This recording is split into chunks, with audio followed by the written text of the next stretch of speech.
Sermón del santo cura de Ars sobre la humildad. Aquel que se exalta será humillado, y aquel que se humilla será exaltado. San Lucas capítulo 18, versículo 14.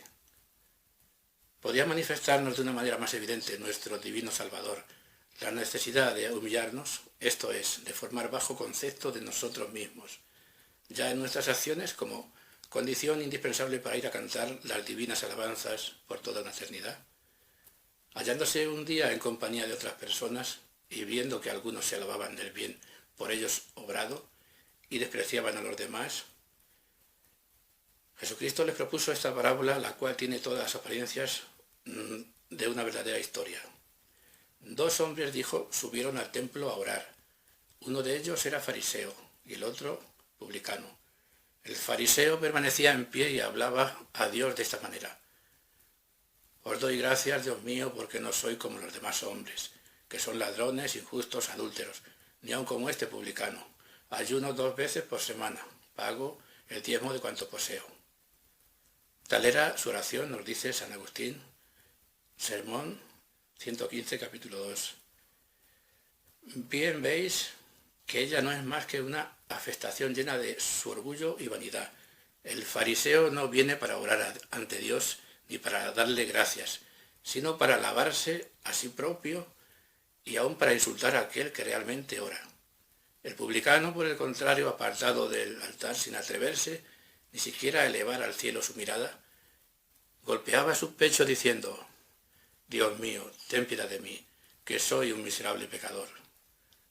Habéis de saber, añade Jesucristo, que éste regresó justificado a su casa, mas no el otro. Al publicano le fueron perdonados sus pecados, mientras que el fariseo, con todas sus pretendidas virtudes, volvió a su casa más criminal que antes. Y la razón de ello es esta: la humildad del publicano, aunque pecador, fue más agradable a Dios que todas las buenas obras del fariseo, mezcladas de orgullo, y Jesucristo saca de aquí la consecuencia de que el que quiera exaltarse será humillado, y el que se humille será exaltado. Desengañémonos, hijos míos, esta es la regla. La ley es general, nuestro divino Maestro es quien la ha publicado. Aunque remontes tu cabeza hasta el cielo, de allí te arrojaré. Jeremías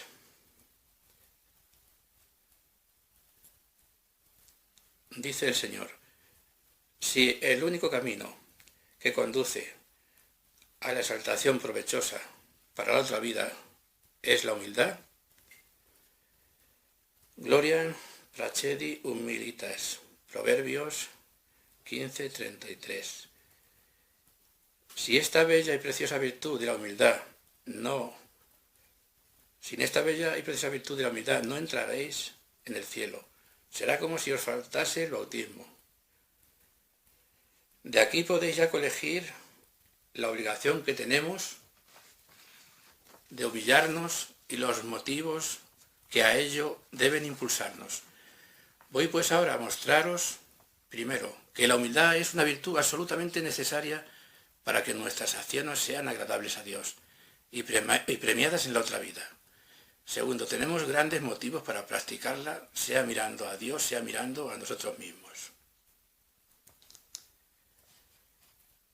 Antes de haceros comprender la necesidad de esta hermosa virtud, para nosotros tan necesaria como el bautismo después del pecado original, tan necesaria, digo yo, como el sacramento de la penitencia después del pecado mortal, debo primero exponeros en qué consiste una tal virtud, que tanto mérito atribuye a nuestras buenas obras y que tan pródigamente enriquece nuestros actos. San Bernardo, aquel gran santo que de una manera tan extraordinaria la practicó, que abandonó las riquezas, los placeres, los parientes y los amigos para ir a pasar su vida en las selvas, entre las bestias fieras, a fin de llorar allí sus pecados, nos dice que la humildad es una virtud por la cual nos conocemos a nosotros mismos, y mediante esto nos sentimos llevados a despreciar nuestra propia persona y no hallar placer en ninguna alabanza que de nosotros se haga. Digo primero que esta virtud nos es absolutamente necesaria si queremos que nuestras obras sean premiadas en el cielo, puesto que el mismo Jesucristo nos dice que tan imposible nos es salvarnos sin la humildad como sin el bautismo. Dice San Agustín: si me preguntáis cuál es la primera virtud de un cristiano, os responderé que es la humildad. Si me preguntáis cuál es la segunda, os contestaré que es la humildad. Y si volvéis a preguntarme cuál es la tercera, os contestaré que es la humildad. Y cuantas veces me hagáis esta pregunta, os haré la misma respuesta. Si el orgullo engendra todos los pecados, initium omnis pacti en superbia. Eclesiástico capítulo 10, versículo 15. Podemos también decir que la humildad engendra a todas las virtudes. Véase Rodríguez, Tratado de la Humildad, capítulo 3. Con la humildad tendréis todo cuanto os hace falta para agradar a Dios y salvar vuestra alma. Mas sin ella, aun poseyendo todas las demás virtudes, será cual si no tuvieseis nada. Leemos en el Santo Evangelio, San Mateo, capítulo 19, versículo 13, que algunas madres presentaban sus hijos a Jesucristo para que les diese la bendición. Los apóstoles las hacían retirar, mas nuestro Señor desaprobó aquella conducta diciendo: dejad que los niños vengan a mí, pues de ellos y de los que se hacen semejantes es el reino de los cielos. Los abraza y les daba su santa bendición. ¿A qué viene esa buena acogida del divino Salvador? Porque los niños son sencillos, humildes y sin malicia. Asimismo, si queremos ser bien recibidos de Jesucristo, es preciso que nos mostremos sencillos y humildes en todos nuestros actos. Esta hermosa virtud, dice San Bernardo, fue la causa de que el Padre Eterno mirase a la Santísima Virgen con complacencia. Y si la virginidad atrajo las miradas divinas, su humildad fue la causa de que concibiese en su seno al Hijo de Dios. Si la Santísima Virgen es la reina de las vírgenes, es también la reina de los humildes. Pregunta un día Santa Teresa al Señor por qué en otro tiempo el Espíritu Santo se comunicaba con tanta facilidad a las personas del Antiguo Testamento, patriarcas o profetas, declarándoles sus secretos, cosa que no hace al presente. El Señor le respondió que ello era porque aquellos eran más sencillos y humildes, mientras que en la actualidad los hombres tienen el corazón doble y están llenos de orgullo y vanidad. Dios no comunica con ellos ni los ama, como amaba a aquellos buenos patriarcas y profetas tan simples y humildes. Nos dice San Agustín: si os humilláis profundamente, si reconocéis vuestra nada y vuestra falta de méritos, Dios os dará gracias en abundancia. Mas si queréis exaltaros y teneros en algo, se alejará de vosotros y os abandonará en vuestra pobreza. Nuestro Señor Jesucristo, para darnos a entender que la humildad es la más bella y la más preciosa de todas las virtudes, comienza a enumerar las bienaventuranzas por la humildad, diciendo: bienaventurados los pobres de espíritu, pues de ellos es el reino de los cielos. Nos dice San Agustín que esos pobres de espíritu son aquellos que tienen la humildad por herencia. Dijo a Dios el profeta Isaías: Señor, ¿sobre quiénes desciende el Espíritu Santo? ¿Acaso sobre aquellos que gozan de gran reputación en el mundo? ¿O sobre los orgullosos? No, dijo el Señor, sino sobre aquel que tiene un corazón humilde. Isaías 66, 2. Esta virtud no solamente nos hace agradables a Dios, sino también a los hombres. Todo el mundo ama a una persona humilde, todos se deleitan en su compañía. ¿De dónde viene, en efecto, que por lo común los niños son amados de todos, sino de que son sencillos y humildes? La persona que es humilde cede siempre, no contraria jamás a nadie, no causa enfado a nadie, conténtase de todo y busca siempre ocultarse a los ojos del mundo. Admirable ejemplo de esto nos lo ofrece San Hilarión. Refiere a San Jerónimo que este gran santo era solicitado de los emperadores, de los reyes y de los príncipes, y atraía hacia el desierto a las muchedumbres por el olor de su santidad, por la fama y renombre de sus milagros, mas él se escondía y huía del mundo como le era posible. Frecuentemente cambiaba de celda a fin de vivir oculto y desconocido. Lloraba continuamente a la vista de aquella multitud de religiosos y de gente que acudían a él para que les curase sus males. Echando de menos su pasada soledad, decía llorando: he vuelto otra vez al mundo, mi recompensa será solo en esta vida, pues todos me miran ya como persona de consideración. Y nada tan admirable, nos dice San Jerónimo, como el hallarle tan humilde en medio de los muchos honores que se le tributaban. Habiendo corrido el rumor de que iba a retirarse a lo más hondo del desierto, donde nadie pudiese verle, interpusiéronse 20.000 hombres para atajarle el paso, mas el santo les dijo que no tomaría alimento hasta que le dejasen libre. Persistieron ellos durante 7 días, pero viendo que no comía nada, huyó entonces a lo más apartado del desierto, donde se entregó a todo cuanto el amor de Dios pudo inspirarle. Solo entonces creyó que comenzaba a servir a Dios. Vida de los padres del desierto, tomo 5, páginas 121 a 194. Decidme, ¿es esto humildad y desprecio de sí mismo? Ay, cuán raras son estas virtudes, mas también cuánto escasean los santos. En la misma medida que se aborrece a un orgulloso, se aprecia a un humilde, puesto que éste toma siempre para sí el último lugar. Respeta a todo el mundo y ama también a todos. Esta es la causa de que sea tan buscada la compañía de las personas que están adornadas de tan bellas cualidades. Segundo, digo que la humildad es el fundamento de todas las demás virtudes. Quien desee servir a Dios y salvar su alma, debe comenzar por practicar esta virtud en toda su extensión. Sin ella, nuestra devoción será como un montón de paja, que habremos levantado muy voluminoso, pero al primer embate de los vientos queda derribado y deshecho. Sí, hijos míos, el demonio teme muy poco esas devociones que no están fundadas en la humildad, pues sabe muy bien que podrá echarlas al traste cuando le plazca, lo cual vemos aconteció a aquel solitario que llegó hasta a caminar sobre carbones encendidos sin quemarse, pero falto de humildad, al poco tiempo cayó en los más deplorables excesos. Vida de los padres del desierto, tomo 1, página 256. Si no tenéis humildad, podéis decir que no tenéis nada. A la primera tentación seréis derribados. Refiérese en la vida de San Antonio que Dios le hizo ver el mundo sembrado de lazos que el demonio tenía preparados para hacer caer a los hombres en pecado. Quedó de ello tan sorprendido que su cuerpo temblaba cual la hoja de un árbol, y dirigiéndose a Dios le dijo: «Ay, Señor, ¿quién podrá escapar a tantos lazos?».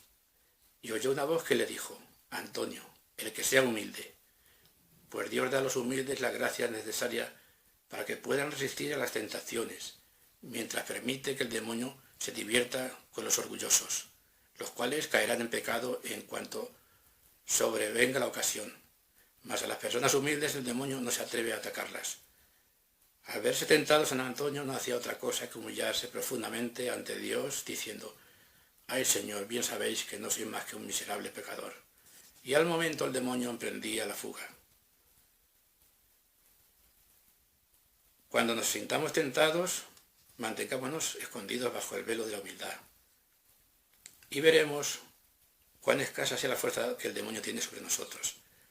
Leemos en la vida de San Macario que, habiendo un día salido de su celda en busca de hojas de palma, apareciósele el demonio con espantoso furor, amenazando herirle, mas viendo que le era imposible, porque Dios no le había dado poder para ello, exclamó: «Oh Macario, cuánto me haces sufrir, no tengo facultad para maltratarte, aunque cumpla más perfectamente que tú lo que practicas, pues tú ayunas algunos días y yo no como nunca.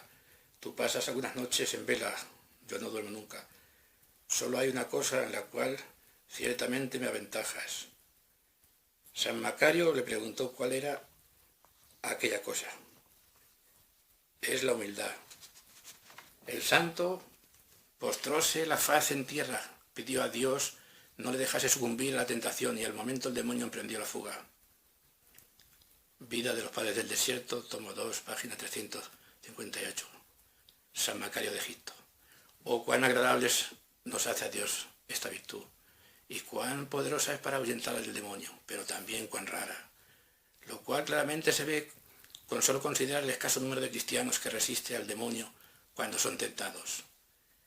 Y para desengañarnos, para ver que no la habéis poseído nunca, hijos míos, fijaos solo en un detalle bien sencillo. No son todas las palabras, todas las manifestaciones de desprecio de sí mismo, lo que nos prueba que tenemos humildad. Voy a citaros ahora un ejemplo, el cual os probará lo poco que valen las palabras. Hallamos en la vida de los padres del desierto que habiendo venido un solitario a visitar a San Serapio, no quiso acompañarle en sus oraciones porque decía: he cometido tantos pecados que soy digno de ello. Ni me atrevo a respirar aquí donde vos estáis. Permanecía sentado en el suelo por no atreverse a ocupar el mismo asiento que San Serapio. Este santo, siguiendo la costumbre entonces muy común, quiso lavarle los pies. Y aún fue mayor la resistencia del solitario. Veis aquí una humildad que, según los humanos juicios, tiene todas las apariencias de sincera. Mas ahora vais también a ver en qué paró.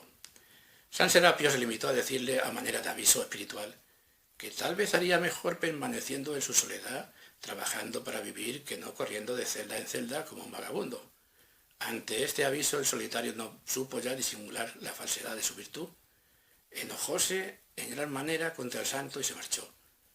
Al ver esto, le dijo a aquel: ah, hijo mío, me decías hace un momento que habíais cometido todos los crímenes imaginables, que no os atrevíais a rezar ni a comer conmigo, y ahora, por una sencilla advertencia que nada tiene de ofensiva, os dejáis llevar del enojo. Vamos, hijo mío, vuestra virtud y todas las buenas obras que practicáis están desprovistas de la mejor de las cualidades, que es la humildad. Por este ejemplo podéis ver cuán rara es la verdadera humildad. Ay, cuánto abundan los que mientras se los alaba, se los lisonjea, o a lo menos se les manifiesta estimación, son todo fuego en sus prácticas de piedad, lo darían todo, se despojarían de todo, mas una leve reprensión, un gesto de indiferencia, llena de amargura su corazón, los atormenta, les arranca lágrimas de sus ojos, los pone de mal humor, los induce a mil juicios temerarios, pensando que son tratados injustamente, que no es este el trato que se da a los demás. Ay, cuán rara es esta hermosa virtud entre los cristianos de nuestros días. Cuántas virtudes tienen solo la apariencia de tales, y a la primera prueba vienese abajo. Pero, ¿en qué consiste la humildad? Vedlo aquí. Ante todo os diré que hay dos clases de humildad, la interior y la exterior. La exterior consiste, primero, en no alabarse del éxito de alguna acción por nosotros practicada, en no relatarla al primero que nos quiera oír, en no divulgar nuestros golpes audaces, los viajes que hicimos, nuestras mañas o habilidades, ni lo que de nosotros se dice favorable. Segundo, en ocultar el bien que podemos haber hecho, como son las limosnas, las oraciones, las penitencias, los favores hechos al prójimo, las gracias interiores de Dios recibidas. Tercero, en no complacernos en las alabanzas que se nos dirigen, para lo cual debemos procurar también cambiar de conversación. Y bien, deberemos dar a entender que el hablar de ello nos disgusta, o marcharnos, si nos es posible. Cuarto, nunca deberemos hablar ni bien ni mal de nosotros mismos. Muchos tienen por costumbre hablar mal de sí mismos, pero para que se les alabe. Esto es una falsa humildad, a la que podemos llamar humildad con anzuelo. No habléis nunca de vosotros. Contentaos con pensar que sois unos miserables, que es necesaria toda la caridad de un Dios para soportaros sobre la tierra. Quinto, nunca se debe disputar con los iguales en todo cuanto no sea contrario a la conciencia. Debemos siempre ceder. No hemos de figurarnos que nos asiste siempre el derecho, aunque lo tuviésemos. Hemos de pensar al momento que también podríamos equivocarnos, como tantas veces ha sucedido. Y sobre todo, no hemos de tener la pertinacia de ser los últimos en hablar en la discusión, ya que ello revela un espíritu repleto de orgullo. Sexto, nunca hemos de mostrar tristeza cuando nos parece ser despreciados, ni tampoco ir a contar a los demás nuestras cuitas. Esto daría a entender que estamos faltos de toda humildad, pues de lo contrario nunca nos sentiríamos bastante rebajados, ya que jamás se nos tratará cual nuestras culpas tienen merecido. Lejos de entristecernos debemos dar gracias a Dios a semejanza del santo rey David, quien volvía bien por mal, pensando cuanto había él también despreciado a Dios. Con sus pecados. Séptimo, debemos estar contentos al vernos despreciados, siguiendo el ejemplo de Jesucristo, de quien se dijo que se vería harto de oprobios, y el de los apóstoles, de quienes se ha escrito que experimentaban una grande alegría porque habían sido hallados dignos de sufrir ignominia por amor de Jesucristo, todo lo cual constituirá nuestra mayor dicha y nuestra más firme esperanza en la hora de la muerte. Octavo, cuando hemos cometido algo que pueda sernos echado en cara, no debemos excusar nuestra culpa, ni con rodeos ni con mentiras, ni con el gesto debemos dar lugar a pensar que no lo cometimos nosotros. Aunque fuésemos acusados falsamente, mientras la gloria de Dios no sufra menoscabo, deberíamos callar. ¿Ves lo que sucedió a aquella joven que fue conocida con el nombre de hermano Marín?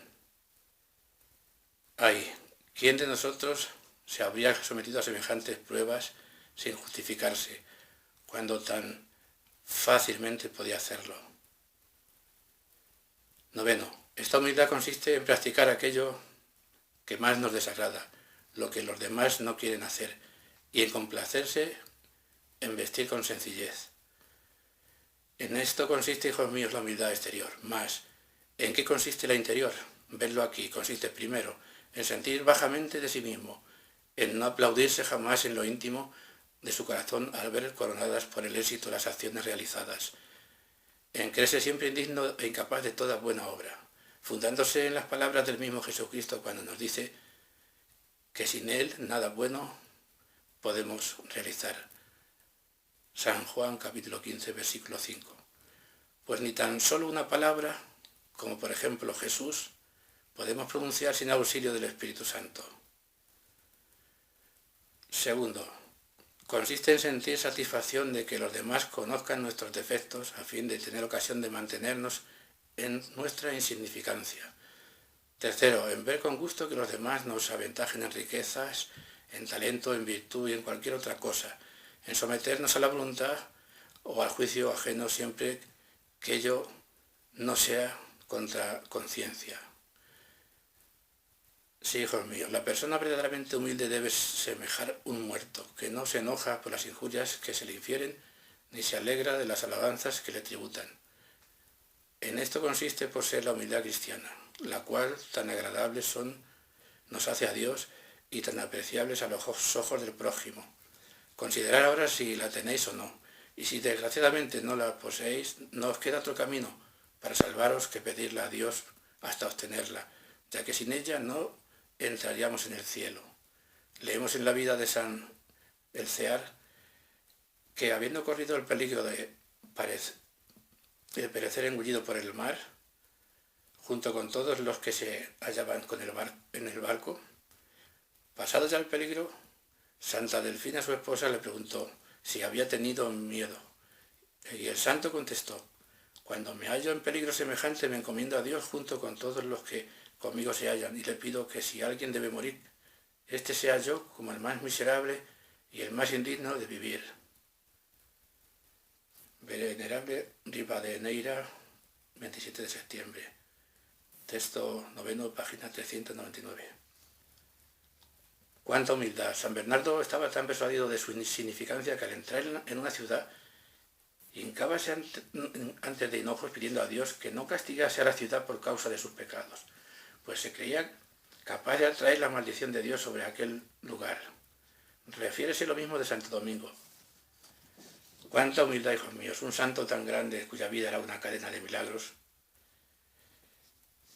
Ejemplo de Virtudes Cristianas, Rodríguez, tomo cuarto, páginas 483 y 365. Nota del santo. Es preciso que si queremos que nuestras obras sean premiadas en el cielo, vayan todas ellas acompañadas de la humildad. Ejemplo de la emperatriz que fue arrastrada por sus criados. Nota del santo. Al orar, poseéis aquella humildad que os hace consideraros como miserables e indignos de estar en la santa presencia de Dios. Si fuese así, no haríais vuestras oraciones vistiéndoos o trabajando. No la tenéis. Si fueseis humildes, ¿con qué reverencia, con qué modestia, con qué santo temor estaríais en la Santa Misa? No se os vería reír, conversar, volver la cabeza, pasear vuestra mirada por el templo, dormir, orar sin devoción, sin amor a Dios. Lejos de hallar largas las ceremonias y funciones, os sabría mal el término de ellas. Pensaríais en la grandeza de la misericordia de Dios al sufriros entre los fieles, cuando por vuestros pecados merecéis estar entre los réprobos. Si tuvieseis esta virtud, al pedir a Dios alguna gracia, haríais como la cananea, que se postró de hinojos ante el Salvador en presencia de todo el mundo. Como Magdalena, que besó los pies de Jesús en medio de una numerosa reunión. Si fueseis humildes, haríais como aquella mujer que hacía 12 años que padecía flujo de sangre y acudió con tanta humildad a postrarse a los pies del Salvador, a fin de conseguir tocar el extremo de su manto. San Marcos, capítulo 5, versículo 25. Si tuvieseis la humildad de un San Pablo, quien aún después de ser arrebatado hasta el tercer cielo, solo se tenía por un aborto del infierno, el último de los apóstoles, indigno del nombre que llevaba. Primera de Corintios, capítulo 15, versículos 8 y 9. Oh Dios mío, cuán hermosa, pero aún cuán rara es esta virtud. Si tuvieseis esta virtud, al confesaros, cuán lejos andaríais de ocultar vuestros pecados, de referirlos como una historia de pasatiempo y sobre todo de relatar los pecados de los demás. ¿Cuál sería vuestro temor al ver la magnitud de vuestros pecados, los ultrajes inferidos a Dios y al ver, por otro lado, la caridad que muestra el perdonaros? Dios mío, ¿no moriríais de dolor y de agradecimiento si después de haberos confesado tuvieseis aquella humildad de que habla San Juan Clímaco, la Escala Santa, grado V, el cual nos cuenta que yendo a visitar un cierto monasterio vio allí unos religiosos tan humildes, tan humillados y tan mortificados, y que sentían de tal manera el peso de sus pecados que el rumor de sus gritos y las preces que elevaban a Dios, nuestro Señor, eran capaces de conmover a corazones tan duros como la piedra. Algunos sabía que estaban enteramente cubiertos de llagas, de las cuales manaba un hedor insoportable, y tenían tan poco atendido su cuerpo que no les quedaba sino la piel adherida al hueso. El monasterio resonaba con gritos los más desgarradores. Desgraciados de nosotros miserables, sin faltar a la justicia. Oh Señor, podéis precipitarnos en los infiernos. Otros exclamaban. Señor, perdonadnos, si es que nuestras almas son aún capaces de perdón. Tenían siempre ante sus ojos la imagen de la muerte y se decían unos a otros, ¿qué será de nosotros después de haber tenido la desgracia de ofender a un Dios tan bueno? ¿Podremos todavía abrigar alguna esperanza para el día de las venganzas? Otros pedían ser arrojados al río para ser comidos de las bestias. Al ver el superior, a San Clímaco le dijo, Padre mío, ¿habéis visto a nuestros soldados? Nos dice San Juan Clímaco que no pudo allí hablar ni rezar, pues los gritos de aquellos penitentes tan profundamente humillados arrancábanle lágrimas y sollozos sin que en manera alguna pudiera contenerse. De manera, de donde proviene, hijos míos, que nosotros, siendo mucho más culpables, carezcamos enteramente de humildad. Porque no nos conocemos. Si al cristiano que bien se conozca todo debe inclinarle a ser humilde, y especialmente estas tres cosas, a saber, la consideración de las grandezas de Dios, el anonadamiento de Jesucristo y nuestra propia miseria. Primero, ¿quién podrá contemplar la grandeza de un Dios sin anonadarse en su presencia, pensando que con una sola palabra ha creado el cielo de la nada y que una sola mirada suya podría aniquilarlo? Un Dios tan grande cuyo poder no tiene límites, un Dios lleno de toda suerte de perfecciones, un Dios de una eternidad sin fin, con la magnitud de su justicia, con su providencia que tan sabiamente lo gobierna todo y que con tanta diligencia provee a todas nuestras necesidades. Oh Dios mío, no deberíamos temer con mucha mayor razón que San Martín, que la tierra se abriese bajo nuestros pies por ser indignos de vivir. Ante esta consideración, hijos míos, no haríais como aquella gran penitente de la cual se habla en la vida de San Panufio. Vida de los Padres del Desierto, tomo primero, página 212. San Panufio y Santa Thais. Aquel buen anciano, dice el autor de su vida, quedó en extremo sorprendido cuando al conversar con aquella pecadora la oyó hablar de Dios. El santo abad le dijo: «Ya sabes que hay un Dios». «Sí», dijo ella, «y aún más sé que hay un reino de los cielos para aquellos que viven según sus mandamientos y un infierno donde serán arrojados los malvados para abrasarse allí».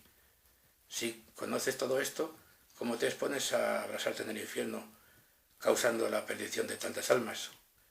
Al oír estas palabras, la pecadora conoció que era un hombre enviado de Dios, se arrojó a sus pies y, deshaciéndose en lágrimas: «Padre mío», le dijo, «imponedme la penitencia que queráis y yo la cumpliré».